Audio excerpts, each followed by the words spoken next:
Okay, good afternoon mga kuya. So meron na naman tayong bagong estudyante ko na siya kahapon, no? Tapos na kami mag road safety, tapos na kami mag city drive. Si Joel, good afternoon Jo. Good afternoon. Kamusta ka naman kahapon? Okay naman, satisfied. So sabi niya kahapon sa akin, Kuya Ron, panaginip ko lang to dati, ngayon marunong na ako mag-drive. Okay, so basta interesado lang, walang imposible dyan. Actually, ang dinadrive or ang aming inaaral na sasakyan ay automatic na sasakyan. But before tayo mag-start Jo ng parking lesson, umikot muna tayo dito para naman ma-develop pa natin pag-manage mo ng manobela sa pagliko ng mga kantuhan. Okay, tara, let's go!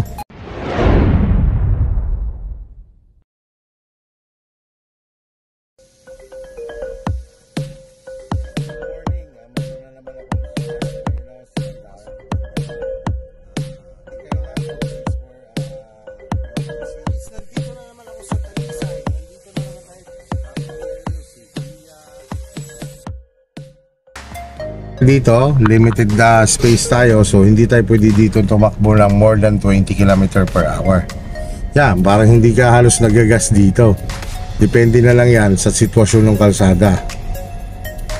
Pagka bitaw mo ng brake at ayaw niya nang gumalaw, yun, magagas ka na dyan. Ganyan lang ang takbuhan natin dito.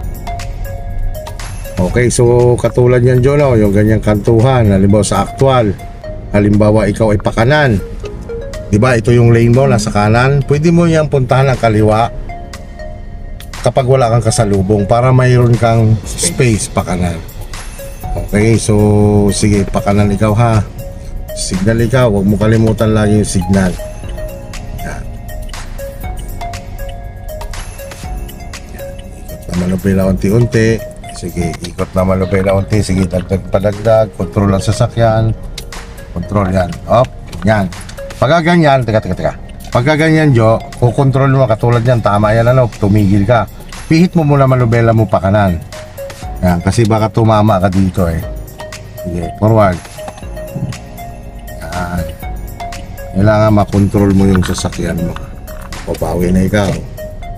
Sa ganito kasing paligaw-ligaw Jo, or lumiliko ka, kailangan kontrolado mo ang sasakyan mo. Okay, so tuwid lang ang manubela no. Hazard ikaw. Reverse.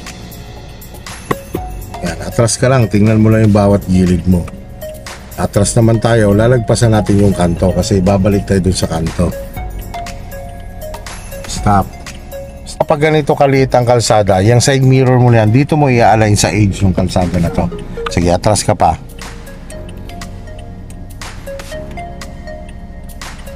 Kira. Yan, gas ka, bagya pag hindi siya gumagalaw. Sige lang. Okay, stop. Yan, tapos patay si hazard. Lagay sa drive. Yan, tapos advance mo, manubela mo pa kanan. Advance mo muna bago ka gumalaw. Yan, sabay galaw. Yan, sige, tuloy-tuloy ang manubela hanggang may sagad mo. Yan, titingnan mo lang yung ulahan mo. At gilid. Bawi. 1, 2. Yan. Sige. Diretso lang tayo. Pwede ka mag-gas ng bahagya. Yan, lalabas ulit tayo doon pa kanan. Yan, tingnan mo, kontrolin mo talaga sa sasakyan. Yan, control, tapos manubela. Sige, manubela. Sige. Sige, yan. Okay. Yan. So na tayo. Yo, ganito naman.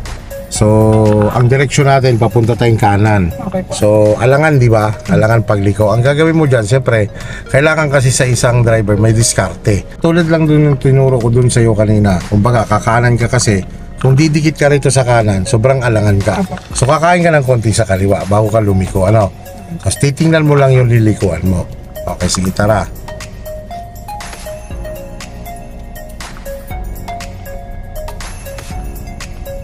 Dala. Yan. Kung sa brake ka lang, liko na ikaw unti-unti. Iliko, sige, o, palalay ulit sa sasakyan. Okay. Okay, stop. Halimbawa, ganyan, alangan. Patumama yung harapan mo. Okay, atras ikaw. Reverse. Tapos, opposite ang manubela. Atras. Tingin sa likod. Okay, yan. Pwede na. So, drive. Tapos advance ang manobela.